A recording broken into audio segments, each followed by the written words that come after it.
گیا کہ ہم افغانستان کے اندر جا کر حملے کریں گے. یہ کوئی نئی بات تو نہیں ہے. ہم نے 9/11 کے فوراً بعد پاکستان کے اندر امریکیوں کو ہوائی اڈے دیے. تم نے اپنی فضائیں امریکیوں کے حوالے کی.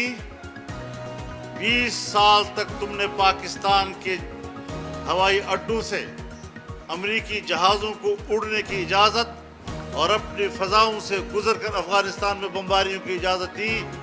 20 سال تک افغانستان پر آپ کی سرزمین سے بمباریاں ہوتی رہیں، وہ نظر نہیں آ رہی.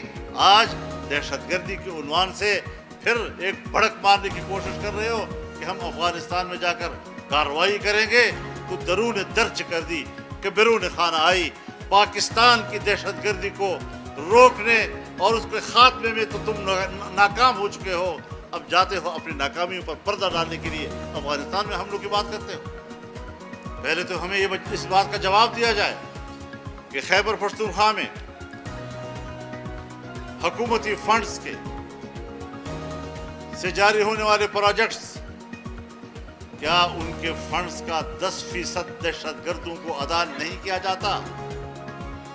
ریاست سے شہری کو سوال کرنے کا حق ہے کہ یہ تم دہشت گردوں کے معاون ہو یا دہشت گردوں کے مقابلے میں بے بس ہو. ہم ریاست کے لیے فکر مند ہیں. ہمیں ان طفل تسلیوں سے تسلیاں دینے کی کوشش نہ کی جائے. سنجیدہ ضلع رحیم خان میں ساری عوام اکٹھی ہوئی ہے بلاول کو کہنے کے لیے جو 300 یونٹ اور مریم نواز نے کہا تھا کہ 200 یونٹ وہ فری دیں گے، ہم وہ لینے آئے ہیں. وعدہ کی اونڈا کر دی، کتنی مہنگی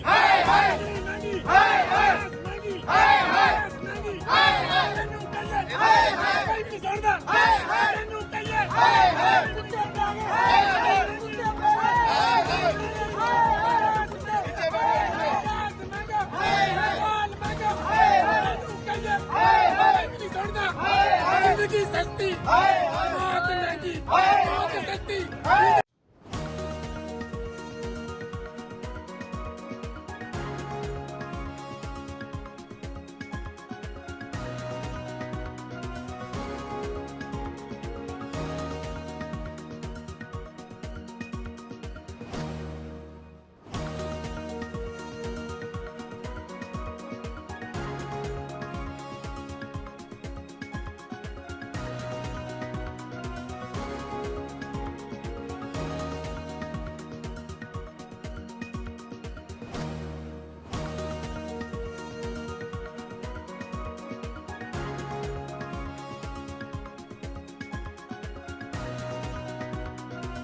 بہت خوبصورت جگہ سے آئے ہوئے ہیں سارے حاجی. ہم روزے رسول سے آئے ہوئے ہیں سارے لوگ. یہ ہماری ایمان کی جذبہ ہے کہ اس سے ہم بائیکاٹ کریں گے انشاءاللہ. یہ شیطان قادیانی کی کمپنی ہے. اس سے ہم انشاءاللہ پشاور میں جائیں گے، لوگوں کو یہ دعوت دیں گے کہ پاکستان انٹرنیشنل لیول میں جو شیطان پھیلائی جا رہی ہے یہ قادیانی کی کمپنی سے بائیکاٹ کرے. انشاءاللہ ہم ادھر بائیکاٹ بھی کریں گے اور کمپلین باکس میں انشاءاللہ ہم درخواست بھی کریں گے کہ بند کیا جائے ایئر لائن میں. یہ پاکستان کی انٹرنیشنل ایئر لائن ہے، اسی ایئر لائن میں ہمیں شیطان بھی نہیں جا رہی ہے. بہت ظلم ہو رہا ہے، بہت ظلم ہو رہا ہے، لیکن اس سے ہم لوگ بائیکاٹ کریں گے انشاءاللہ. ہم آواز اٹھائیں گے ختم نبوت پہ انشاءاللہ. یہ ختم نبوت ڈاکہ کریں گے. یہ کون ہے انشاءاللہ یہ ڈاکہ کریں گے؟ جان بھی قربان کر دیں گے انشاءاللہ اس کے لیے، ختم نبوت کے لیے انشاءاللہ. ختم نبوت زندہ باد. آقا نامدار حضرت محمد مصطفیٰ صلی اللہ علیہ وسلم آخری نبی ہے، آخری پیغمبر ہے انشاءاللہ. اس کے بعد کوئی نبی نہیں آئے گا انشاءاللہ. یہ ہماری آخری نبی ہے، آخری پیغمبر ہے. اس سے بائیکاٹ کرے. یہ ابھی بھی خالی ہوئے پڑے ہوئے، یہ ڈبے خالی ابھی بھی. جس نے بھی پی لے توبہ کر لے اور اللہ سے معافی مانگے انشاءاللہ. ٹھیک ہے نا جی؟ اپنا جی آپ سب ہمارے حاجی ہیں، آپ سب ہمارے بھائی ہیں، آپ سب ہمارے مشران ہیں، لیکن التجا کر دیں جس سے انشاءاللہ بائیکاٹ کر لیں. شیزان کمری یہ ہمیں بتا رہے ہیں کہ پیپسی पेप्सी इसराइलियों की कंपनी है, इसराइलियों ने मुसलमान पर जुल्म किया है, फलस्तीन गजा पर, इसलिए हमने बायकाट किया है। लेकिन शीजान वाले हमारे रसूल के खत नबूवत पर जाकर किया है, ये बहुत खतरनाक बात है।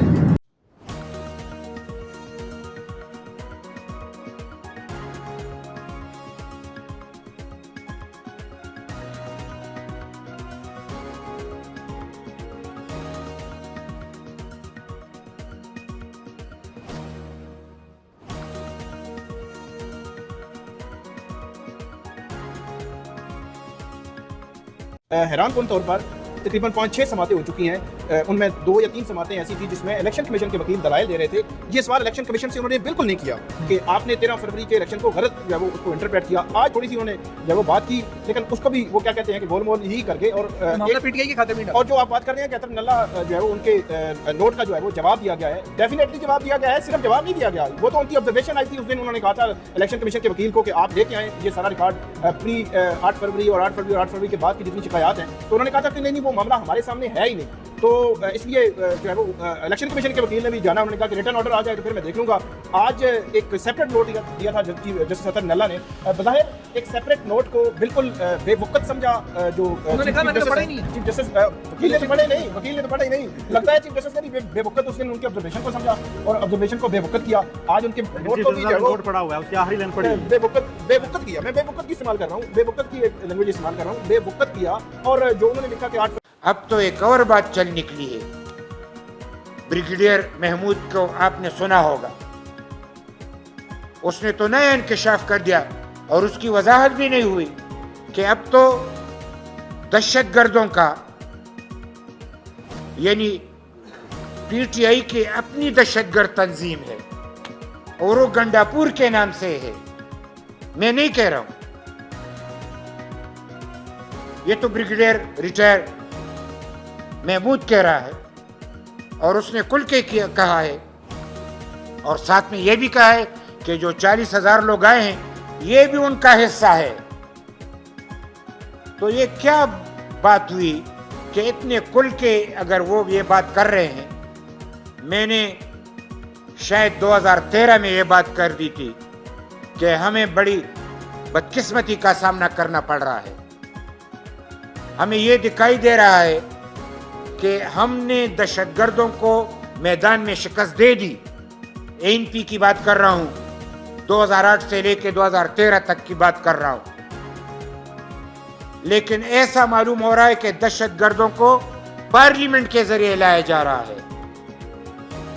आप कुल के लोग कह रहे हैं अगर यहां पे पीटीआई की हुकूमत है और ब्रिगेडियर महमूद कह रहा है कि ये उनकी मुसल्लह तंजीम है, तो ये तो पार्लियामेंट में भी बैठे हैं। तो पार्लियामेंट में जो कानून बनेगा तो वो किसके लिए बनेगा? लिहाजा उस तरीके से भी उनको हमारे खिलाफ कि एनपी के झंडे पे उन्होंने गोलियां चलाई, एनपी के वर्करों पे गोलियां चलाई, हमें वोट जाने का यानी मौका नहीं दिया गया, हमें जबरदस्ती हराया गया। और दहशतगर्दों ने, बल्कि मैं तो कहूं कि तालिबान ने ऐलान किया कि एनपी को और दीगर पार्टियों को जो जमहूरियत चाहती उनको वोट न देना, पीटीआई को वोट देना। ये ऐलान भी आप लोगों ने सुना होगा। लिहाजा मैं किसी पार्टी को यानी मोरद इल्ज़ाम ठहराने की यानी नहीं चाहता, लेकिन जो रिकॉर्ड पे बात है वो रिकॉर्ड पे लाना चाहता हूं कि खुदारा पार्लियामेंट को दहशतगर्दों से बचाओ। पार्लियामेंट में अगर दहशतगर्द मुनज़्ज़म हुए, लोगों को डरा भी रहे हैं और वो पंजाब में फैल चुके हैं और हमारे यहाँ उन्हीं के ग्रुप से जो यहाँ पे नबर आज़मा हैं, तो उनके लिए, और यही टीटीपी किसी ज़माने में जो तो इनके आंखों का तारा था, ये इसमें भी उनका हाथ है।